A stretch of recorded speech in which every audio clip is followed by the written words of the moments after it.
tapaient à ma porte et je craignais pour mon pauvre voisin. Mais non, c'était 8 policiers et policières, visiblement armés de manière à ce que je puisse m'en rendre compte, qui sont entrés escortés d'un personnage que je ne connais pas et qui ensuite dit qu'il était, je ne sais pas quoi, substitut ou procureur, quelque chose comme ça. Et ils ont perquisitionné et ont commencé la perquisition chez moi. Cette perquisition, alors ils ont pompé mon téléphone qu'on m'a immédiatement retiré, donc j'étais hors d'état de...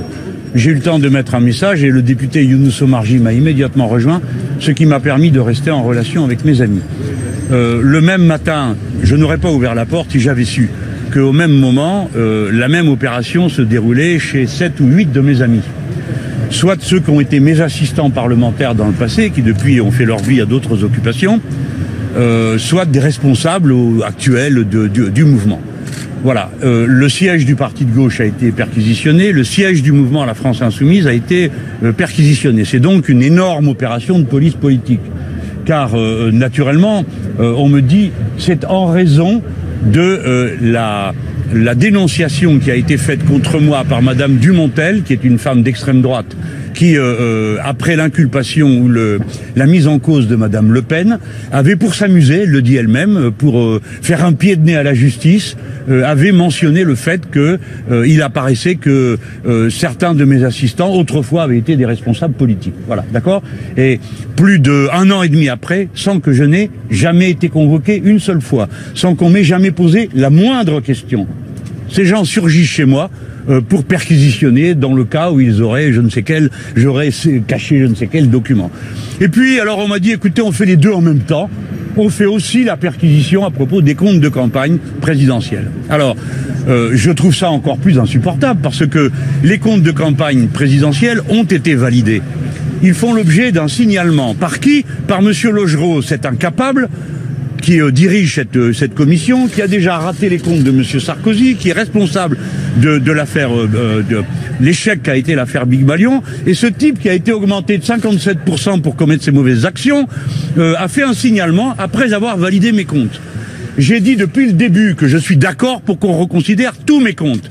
Et puisque on a donné en pâture aux médias mes seuls comptes, mes comptes et seulement mes comptes, à partir du mois de décembre précédent la remise de tous les comptes. Et ensuite, évidemment, quand les médias et les personnes intéressées sont allés au siège de la commission, ils ont découvert des paquets de cartons avec des comptes dedans. Nous allons publier la totalité des factures de ce compte de campagne. Je demande que mes comptes soient réexaminés. Et s'il le faut, je créerai un jury d'honneur. J'ai pas fini. Je demande que puisqu'on me perquisitionne, et puisqu'on perquisitionne le siège du mouvement dont j'ai l'honneur d'être membre, eh bien alors, je m'étonne qu'on ne perquisitionne pas Monsieur Macron, qui lui aussi fait l'objet d'un signalement. Et qu'on perquisitionne aussi le responsable du mouvement La République En Marche, le ci-devant ministre de l'Intérieur depuis ce matin, parce que M. Castaner, lui aussi, est responsable d'un mouvement qui fait l'objet d'un signalement. D'accord? Mais c'est un coup de force contre nous, parce que c'est destiné à nous faire peur et à m'intimider. Pour ce qui me concerne, c'est un échec total.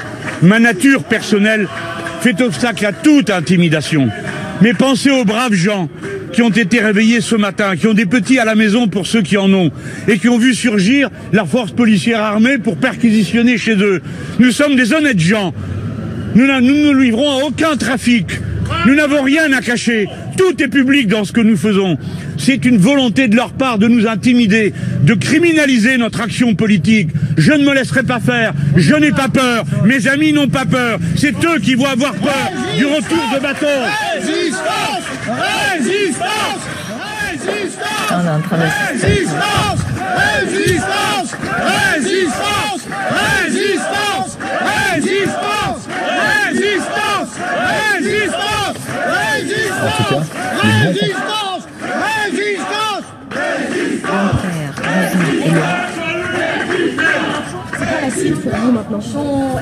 On va y qui ont donc réfléchir, tenu mais ce sera naturellement ce de point grandes presse conséquences politiques. et qui viennent d'appeler à la résistance et suite à la perquisition qui a eu lieu donc chez Jean-Luc Mélenchon, mais également chez certains membres de son parti ainsi qu'au siège du parti La France Insoumise. Empoisonner tous les jours un petit peu pour être sûr de résister au poison. Donc là, tous les jours, je suppose que c'est ça qui prévoit, on donnera des petites informations, rien que la journée déjà, vous voyez, des milliers de fois, on va dire, dans l'affaire des comptes de campagne, comme s'il y avait une affaire, dans l'affaire des assistants parlementaires. Il n'y a pas d'affaire. D'accord ? Il y a juste une volonté de salir. Monsieur Macron est un petit personnage et sa bande de ministres de la même nature. Madame Belloubet, garde des Sceaux, vous devriez avoir honte de ce que vous êtes en train de me faire. Parce que vous m'avez connu comme votre ministre. Vous m'avez connu autrefois, il y a longtemps, comme votre ami. Ce que vous êtes en train de faire est une honte. Forcez nos locaux. Nos amis, plusieurs ont été jetés à terre. Voilà comment nous avons été traités. Et ces gens se concertaient entre eux ensuite pour dire que nous les aurions menacés ou insultés. Nous n'avons insulté ni menacé personne. Mais nous n'avons plus confiance. Nous ne sommes plus dans un État démocratique normal. Ce n'est pas normal de perquisitionner des sièges comme ça. Ce n'est pas normal de bousculer des permanents politiques. Ce n'est pas normal d'empêcher des parlementaires en écharpe de rentrer dans leurs propres locaux. Il faut que votre indignation s'entende dans tout le pays. Ça suffit, monsieur Macron. Ceci est encore une république et une démocratie. Et je ne suis pas un passant dans la rue. Je suis le président du groupe parlementaire. Résistance! Résistance! 11h56, en direct sur BFM TV, nouvelle intervention de Jean-Luc Mélenchon après la perquisition, notamment dans les locaux de la France Insoumise. Thierry Arnaud est sur le plateau. Thierry Arnaud, Jean-Luc Mélenchon découvre parfois le visage assez dur de la justice dans une double enquête qui le concerne.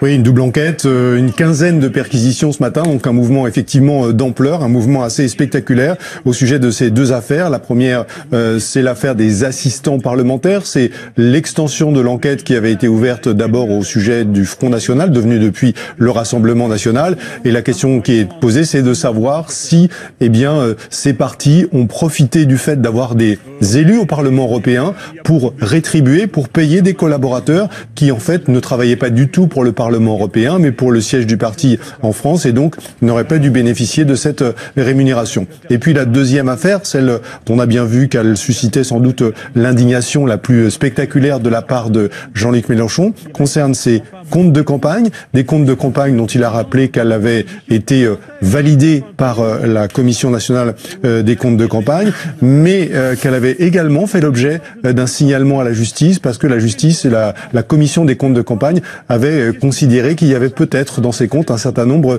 d'irrégularités. Et donc, ces comptes de campagne ont tout à la fois, même si ça peut paraître un peu curieux, été approuvés et signalé à la justice. On se souvient d'ailleurs à l'époque que le fait d'approuver les comptes avait suscité la démission d'un des commissaires de la commission, au motif que selon lui, il y avait des irrégularités qui n'auraient pas dû être admises. En tout cas, voilà, deux enquêtes, deux sujets, deux procédures, une multitude de perquisitions aujourd'hui et une réaction, on le voit, très forte de la part de Jean-Luc Mélenchon et de ses amis à la suite de ces perquisitions. Merci beaucoup Thierry. Laurent Neumann, on voit les images de Jean-Luc Mélenchon qui se poursuivent. On peut dire aussi qu'il tente un coup politique le jour même du remaniement. Alors, si effectivement on fait juste un petit pas de côté, on peut se dire que Jean-Luc Mélenchon pose une question. D'abord, est-ce que les responsables politiques sont des justiciables comme les autres ? Il dit non. Clairement, il répond non.